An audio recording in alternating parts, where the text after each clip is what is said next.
ओम नमो भगवते वासुदेवाय। ओम नमो भगवते वासुदेवाय। ओम नमो भगवते वासुदेवाय। नारायणं नमस्कृत्य नरं चैव नरोत्तमं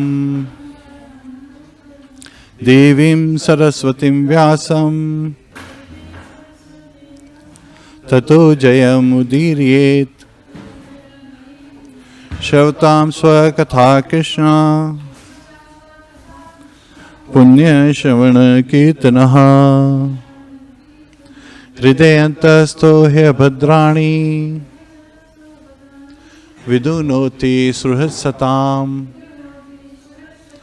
नष्टप्रायेषु भद्रेषु नित्यं भागवत सेवया। भगवते उत्तम श्लोके भक्तिर्भवति नैष्टिकी। Hare Krishna. So today we will be covering Śrīmad Bhagavatam, 10th canto, chapter 88. Lord Shiva saved from Vṛkāsura. And in Krishna book, this chapter is referred as the deliverance of Lord Shiva. And last Sunday, we covered Śrīmad Bhagavatam, 10th canto, chapter 87, the prayers of the personified Vedas. And the main question there it was asked by, Maharaj Parikshit was, Vedas are not sufficient to describe the material world. How could they glorify and describe the Supreme Personality of Godhead, Lord Shri Krishna? And that was very nicely answered by Shukdev Goswami in the Parampara system, where we heard the description coming from, the conversation between Devashi Narada and Narayan Rishi. Narayan Rishi addressed it. And also previous to that, he referred further to the conversation at Janaloka, where Sanandana Kumar had addressed it earlier. So it's going on in Parampara system. So today we'll be covering Śrīmad Bhagavatam, 10th canto, chapter 88. Lord Shiva saved from Vṛkāsura. Let's cover the very first verse. Shri Rajo Vacha Devasura Manusyeshu Ye Bhajante Shivam Shivam Prayaste dhanino bhoja na tu lakshmayah patim harim. Shri Raja Uvacha. The king Parikshit said, Deva, among demigods, Asura, demons, Manushyeshu, and humans, ye, who bhajanti, worship, Ashivam, austere, Shivam, Lord Shiva, Prayaha, usually, they, Dhaninaha, rich, Bhojaha, enjoyers of sense gratification,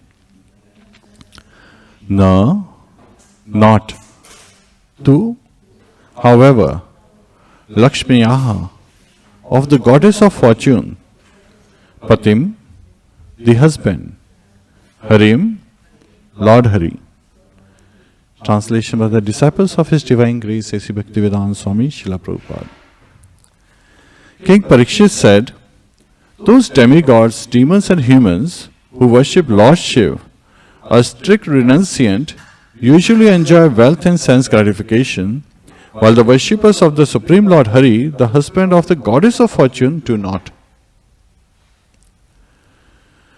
Om Ajnana Timirandasya Gyananjana Shalakaya Chakshurun Militam Yena Tasmai Shri Guruve Namaha. Mukham Karoti Vachalam Pangum Langhayate Girim Yat Kripa Tadham Vande Shri Gurum Deen Taranam.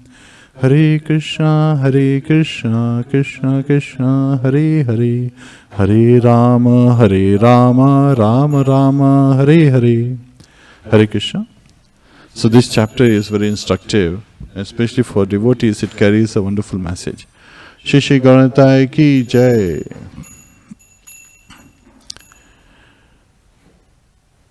Shri Shri Radha Madan Mohan ki jai.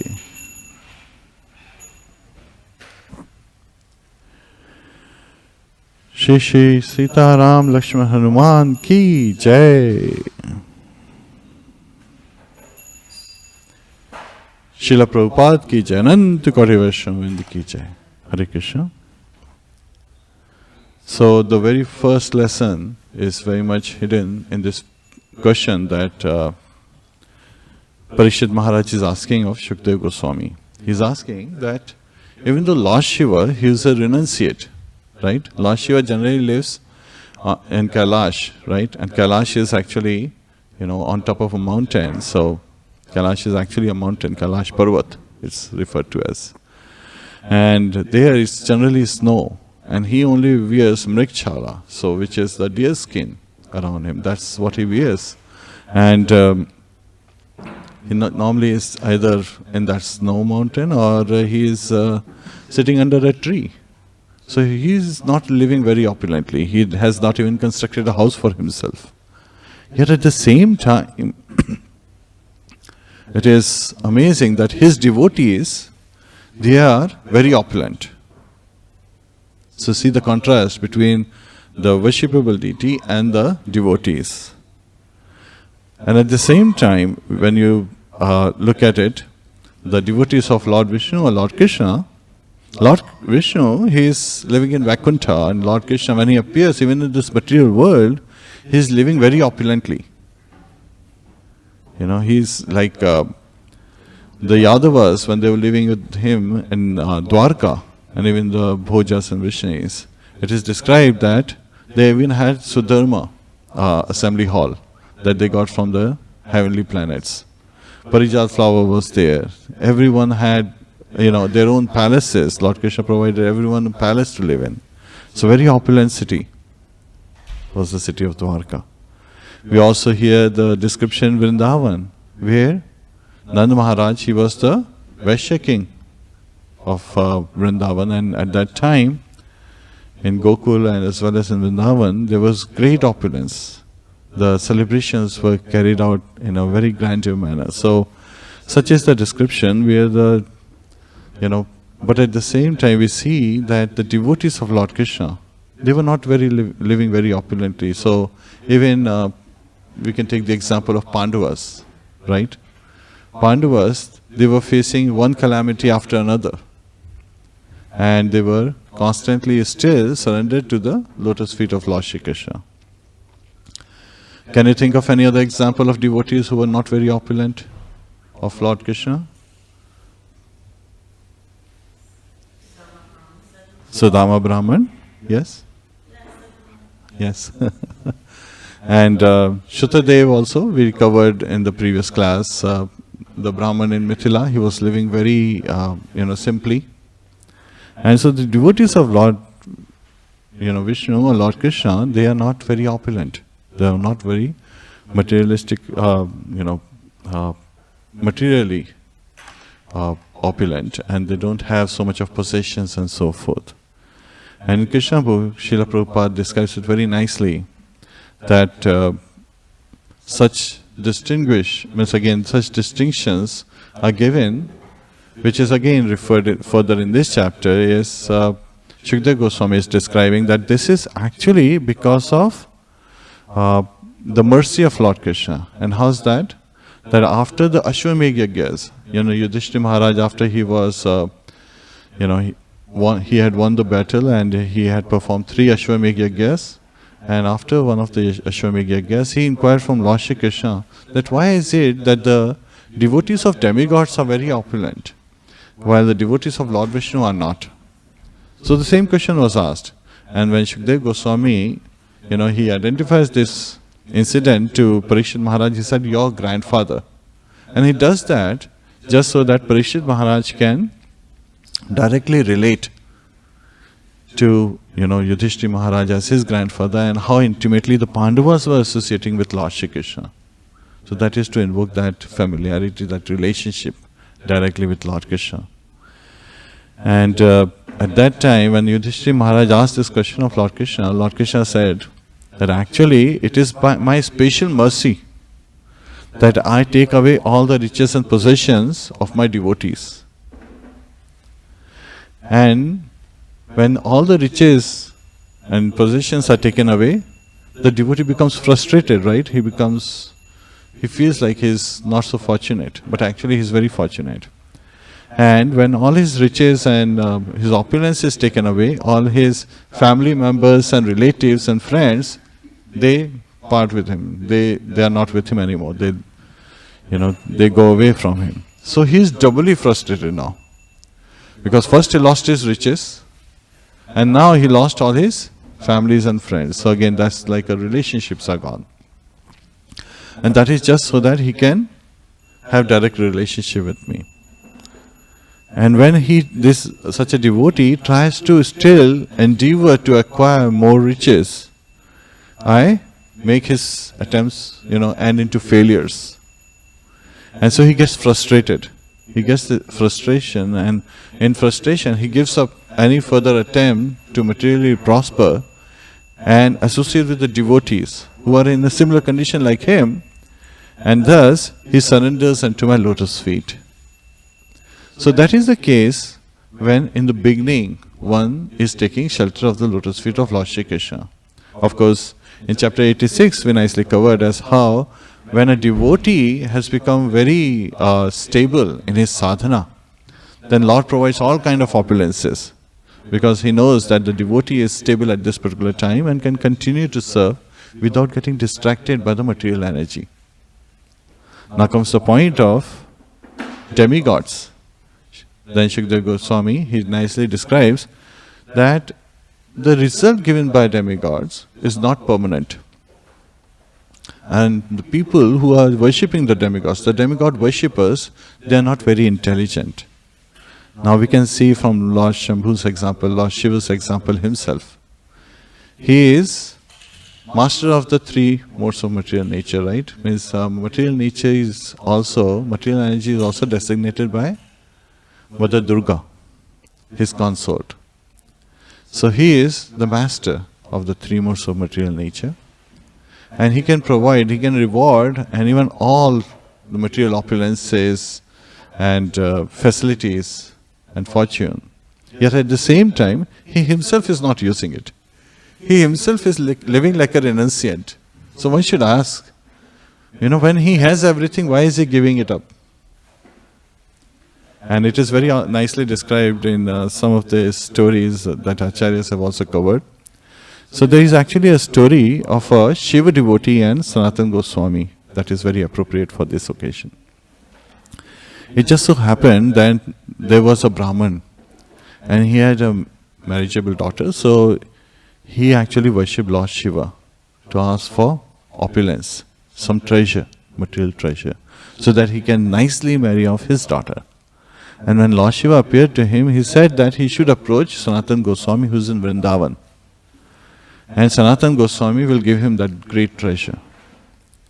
So this Brahman, he walked all the way to Vrindavan, and there he asked for where is Sanatana Goswami living. He asked the residents of Vrindavan, and everybody knew Sanatana Goswami, so they pointed to Sanatana Goswami's kutir. And when he reached the kutir, he immediately paid obeisances to Sanatana Goswami. He said that I have received this instruction from Lord Shiva, that you have some great treasure that you can provide me, give me, so I can marry off my daughter very nicely. And Sanatana Goswami said, yes, there is a, touchstone, Chintamani. So it's there.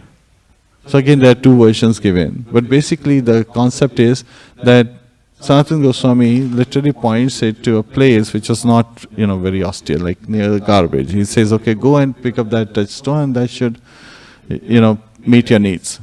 And now Brahmana, he goes and he finds that Chintamani right near the garbage, not a very significant area.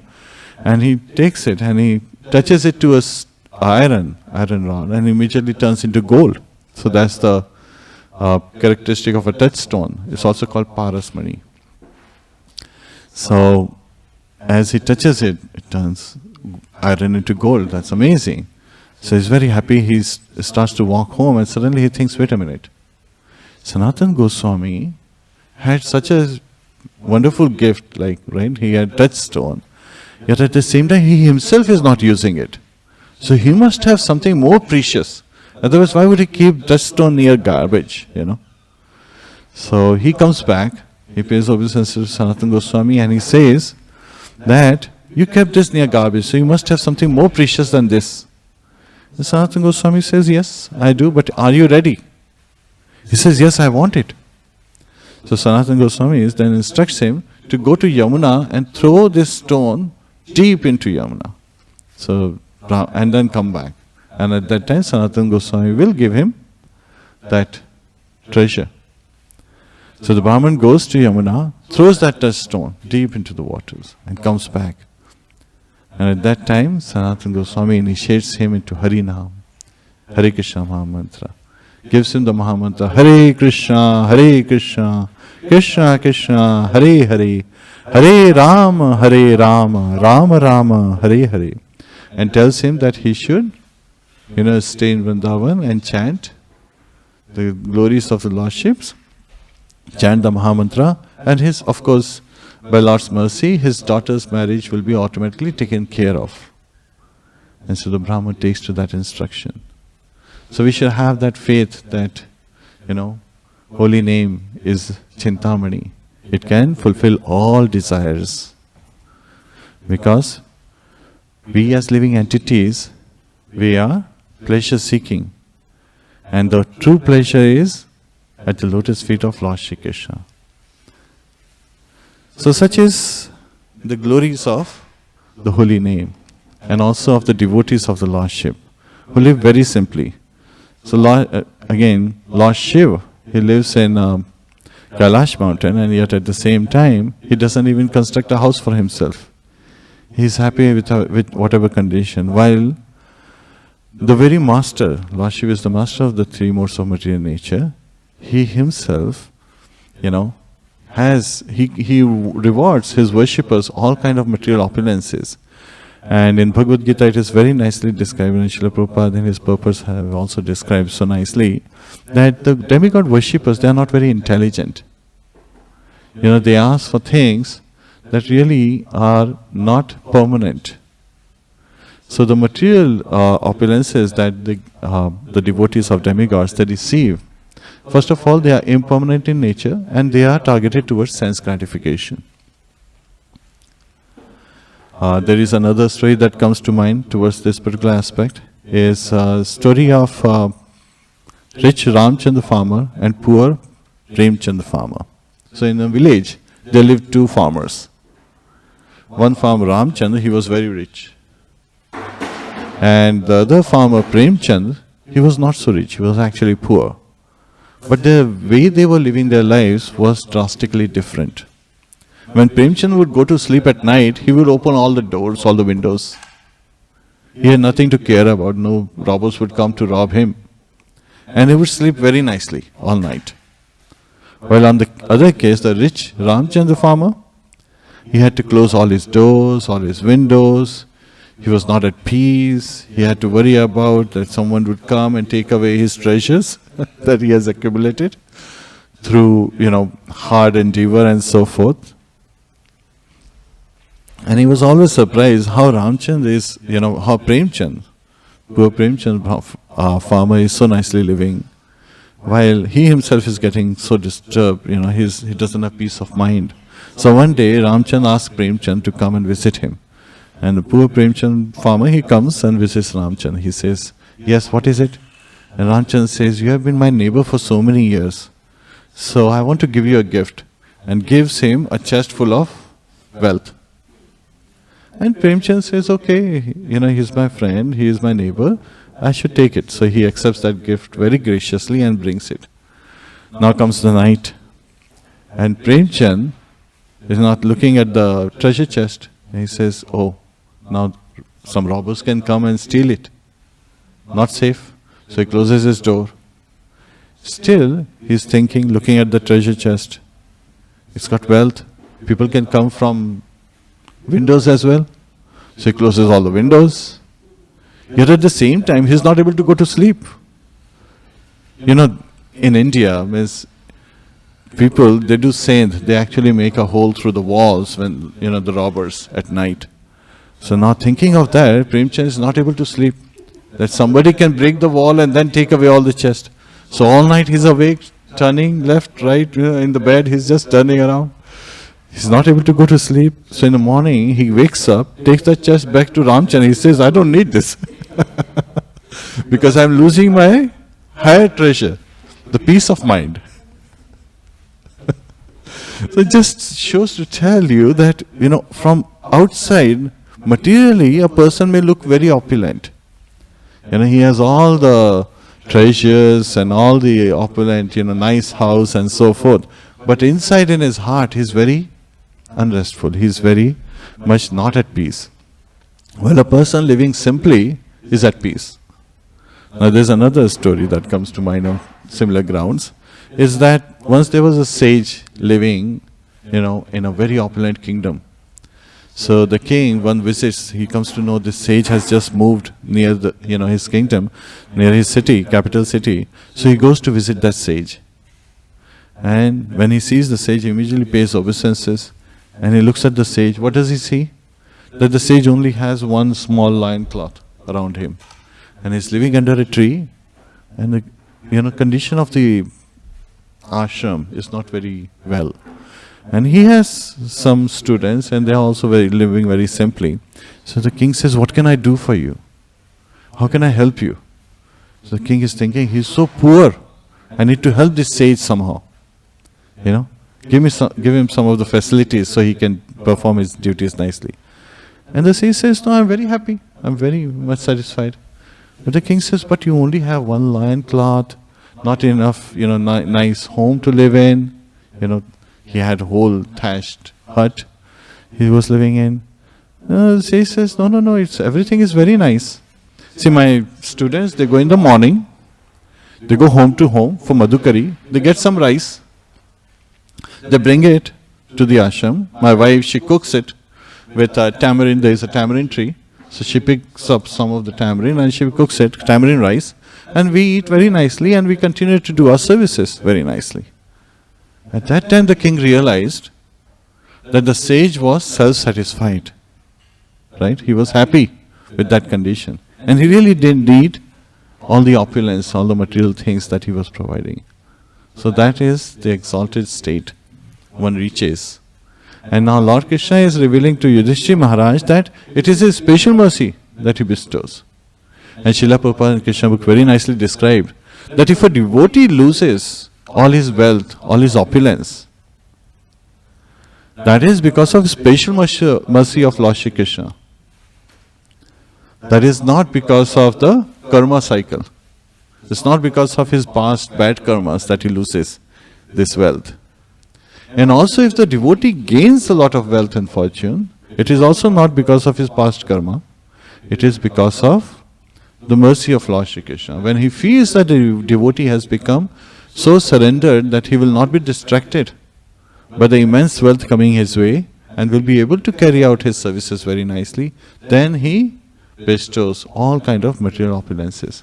Can you think of any personality in the history who actually got amazing opulences, yet at the same time was surrendered to Lord Shri Krishna? Happened to Sudama, Sudama Brahman. Who else?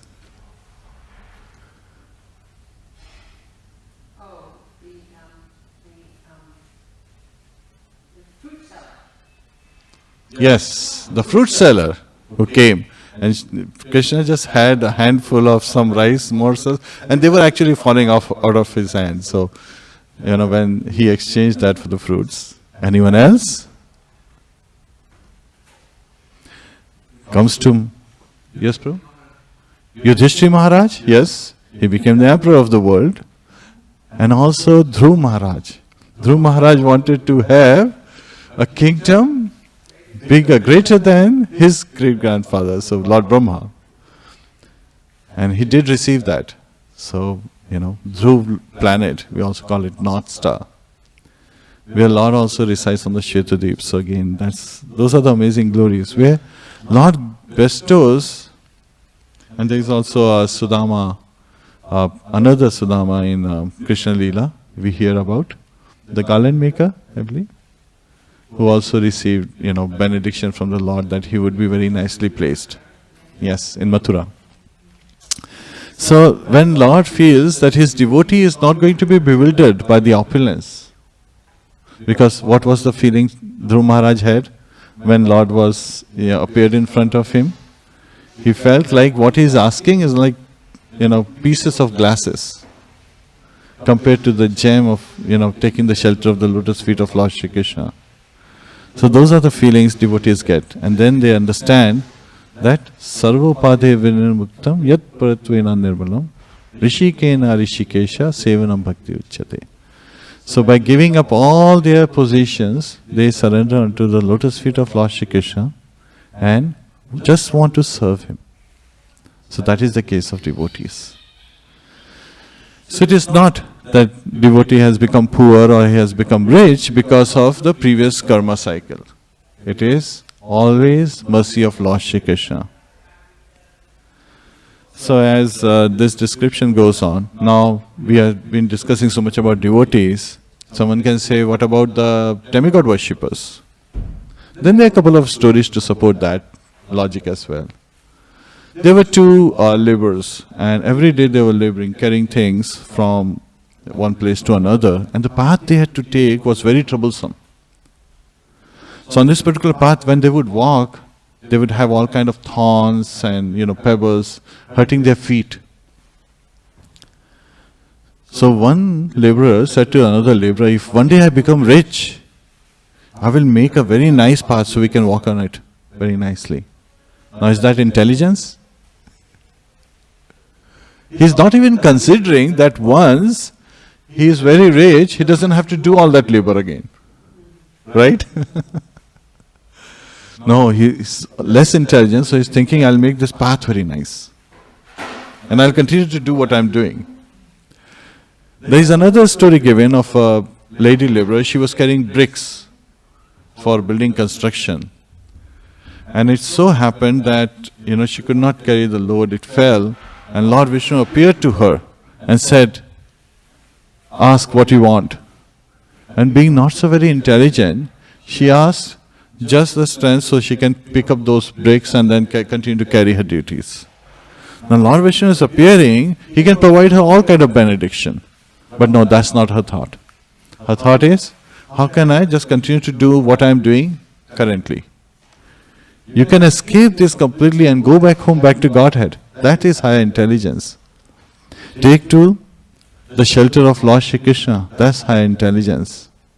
Where you can have eternal pleasure, eternal happiness for eternity. That's Brahman. Brahman means greater. It's like expanding eternally, and it's greater than great. So, materially great. So one can achieve this. And so it's actually when we were driving over here, on the roadside on a billboard, we said, if God is all you have all you need. And it's so profound. If God is all you have all you need. And if all you need is, why do you want more? That is only going to cause further bondage in this material world. So the demigod worshippers, because they want more than what they have, they end up being caught in this cycle of birth and death. While the devotees of the Lord, they are happy with whatever they have, because they are actually seeking the lotus feet of Lord Shri Krishna and wanting to just serve Him. That is all they need. So they are able to escape this cycle of birth and death and experience eternal happiness, not after this life, but within this life. Like the poor pension farmer, right? He was able to enjoy the peaceful sleep every night just because he didn't have to worry about any thugs or any robbers coming and stealing away what he had. Now someone can say, and this question can be asked, that why does Lord Krishna give distress to his devotees? Then there is very nice description that's given as well. And Shukdev Goswami explains it as well, that this is because that is to increase his attraction. The devotee's attraction to Lord's lotus feet. Let's take the example of gopis, right? They are Lord Krishna's topmost devotees. So much so that Lord Krishna says that I can't even reciprocate the love you have for me. What you do for me, I can't even reciprocate. Yet at the same time, Lord appears to them, as if he has left for Mathura. And he never leaves Vrindavan. Lord Krishna never puts his feet outside Vrindavan, it's said. The Acharyas have explained. And he is present there in his aparakrit bhav. He is not physically visible. But he is there, and he is so that the gopis can have a stronger attachment towards him.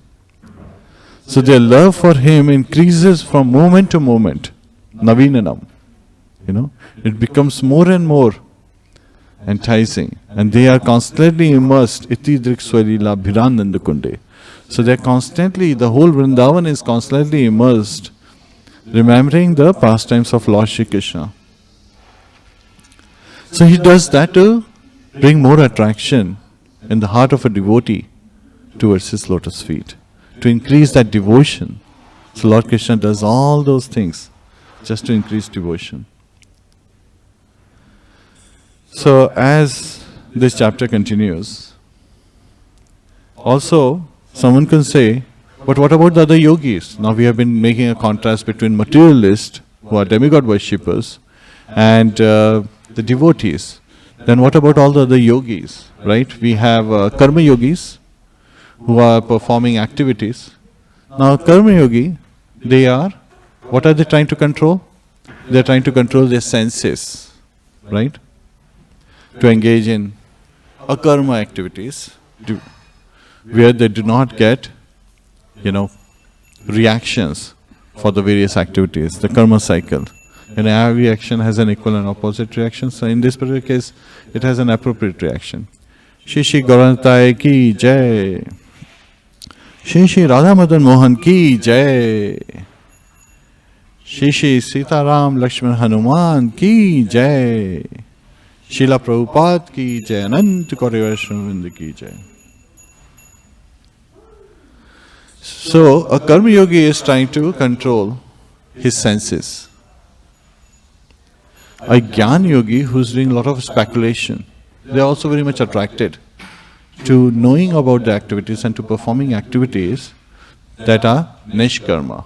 Nishkarma does not result in reaction of the various karmas they are performing. And they are trying to control their mind and intelligence. Ashtanga yogi, who is performing great austerity, is trying to control their mind along with the senses. While the devotees, they are trying to control their ego.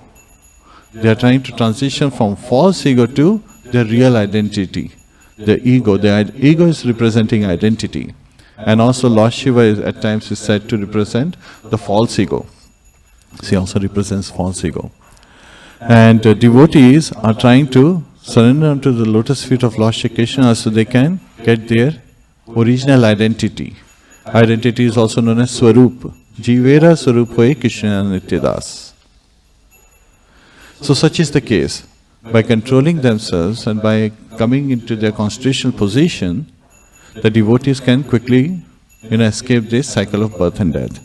So that just tells us about the superior position of devotees. Now in this particular case, it so happened that there was a demon, Vṛkāsura, and he wanted to ask for a benediction. So he was trying to find out who would be the right personality he should worship to get this benediction. So it just so happened that he happened to meet Devashi Narad. And he asked, of the three deities, Brahma, Vishnu, Mahesh, who should he worship to quickly achieve his goal, to get this benediction he is seeking? Devashi Narad, realizing that this personality, this Vṛkāsura, is actually demonic in nature, instructed him to take shelter of Lord Shiva, to worship Lord Shiva and satisfy Lord Shiva, saying that Ravan, he worshipped Lord Shiva and he became so opulent. Vṛkāsura, he worshipped Lord Shiva, he became so opulent. So giving those references. So taking that guideline, Vṛkāsura, he went to Kedarnath, which is in the mountains. Normally the peak is covered with snow, and only in the month of July, Srila Prabhupada writes in Krishna book, that you can see the deities. So there, Vṛkāsura, he performs great austerities by creating a fire and putting his own flesh in the fire as oblation. Now Srila Prabhupada describes in Krishna book that this is sacrifice is in the mode of ignorance, not following the proper injunction. And for 6 days he is doing that, and on the 7th day, means he has not yet seen Lord Shiva. And that's also in the mode of ignorance. The worship is going on in mode of ignorance because why does he want to see Lord Shiva? Not to please Lord Shiva, but to ask for that benediction, to receive that benediction. While the devotees of Lord Krishna, we every day serve Lord Krishna with full devotion, and when we offer him something, we don't ask for anything in return. All we seek is pleasure of Lord Shri Krishna. So anyway, on the 7th day, he decides that he is going to take bath and give up his life to Lord Shiva. So he takes bath in the nearby river, and then he comes back and he is wet. So when you sacrifice an animal, the animal should have been given bath and should still be wet when you sacrifice it. And he is about to cut off his neck. Then from the sacrificial fire came Lord Shiva. He immediately stopped him at the right moment. And this behavior of Lord Shiva is in the mode of goodness. And that is true in its nature of every living entity to be compassionate to other living entity and save them from danger. And Lord Shiva says, no, don't do that. I will give you what you ask for. And so at that time, Vṛkāsura, he says, I would like to have this boon that whoever's head I put my hand on, he should immediately die. His head should burst into 1,000 pieces and he should immediately die. And hearing that, Lord Shiva became very sorry.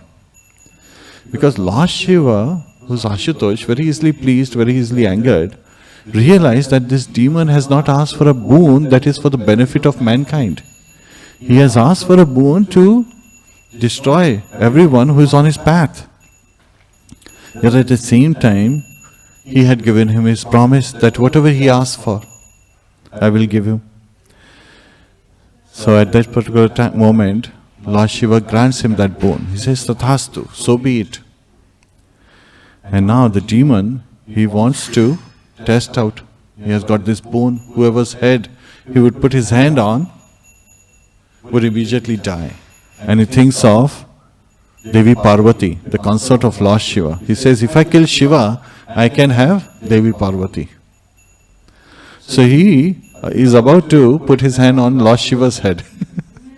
See, this is the case of demigod worshippers. First they are asking for something as an opulence from the demigods, and then they are trying to attack back. Same thing happened with Hiranyakashipu. After he got the boon from Brahma, he attacked back, So this is what they do. So Lord Shiva runs from the spot, and he is running to the north, he is running, in this space and so forth, and finally he is going, and this Vṛkāsura, he is chasing Lord Shiva. And Lord Shiva, he is near the Shvetadvip, and as Lord Vishnu realizes that Lord Shiva is in trouble, he immediately takes the form of a young Brahman, wearing mrikshala, kamandalu, having a stick, the T-shaped stick to put your hand on, and the chanting beads very nicely. And with kusha in his hand, he approaches this demon Vṛkāsura who was chasing Lord Shiva. He says, "Oh son of Shakuni, where are you going? You seem very tired with all this running and endeavor." So Vṛkāsura, hearing these sweet words of a Brahman boy, a brahmachari, he becomes very pleased.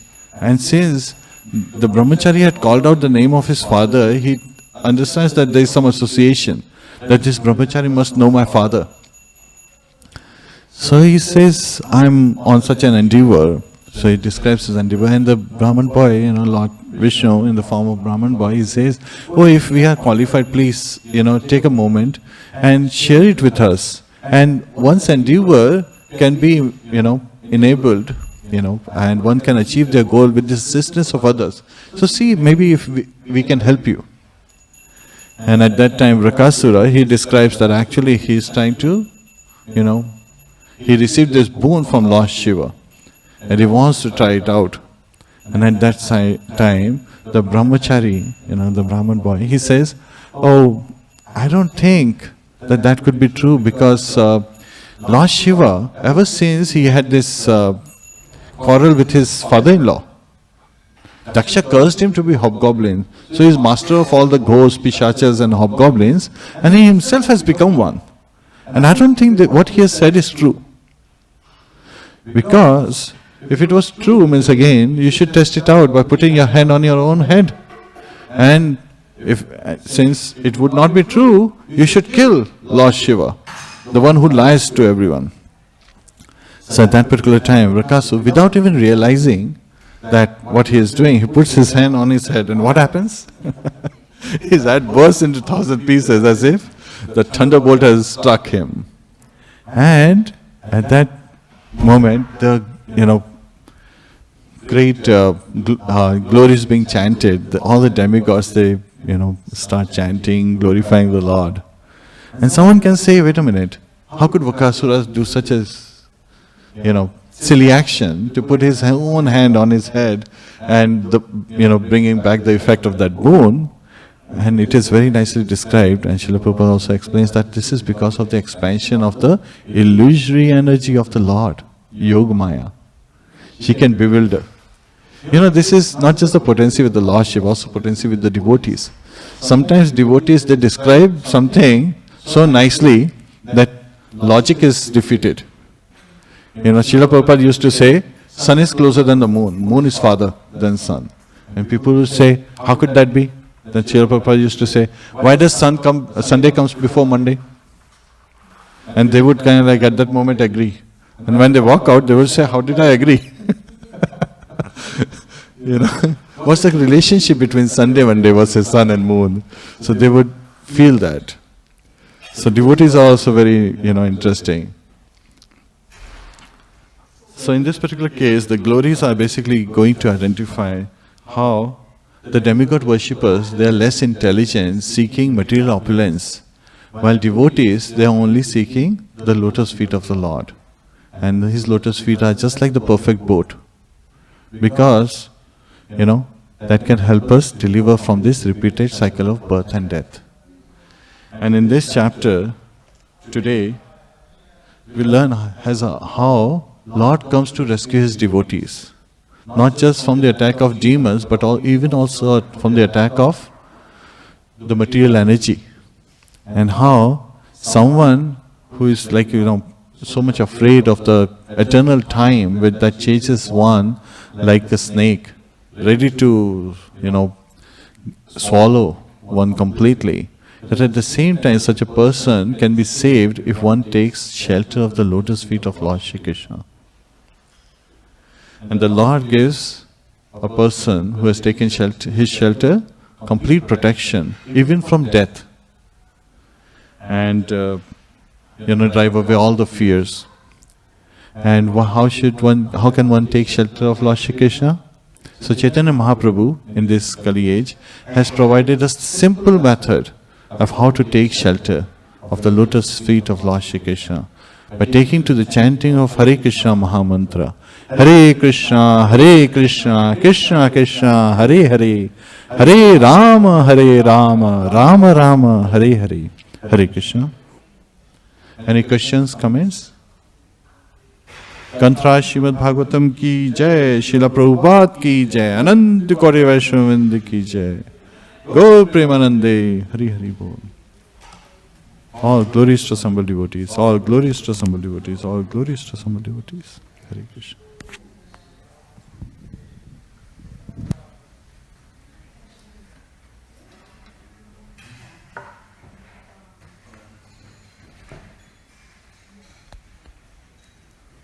हमने तो जाकर लिए तो माता बात ऐसा नहीं बंद ताप साबुन है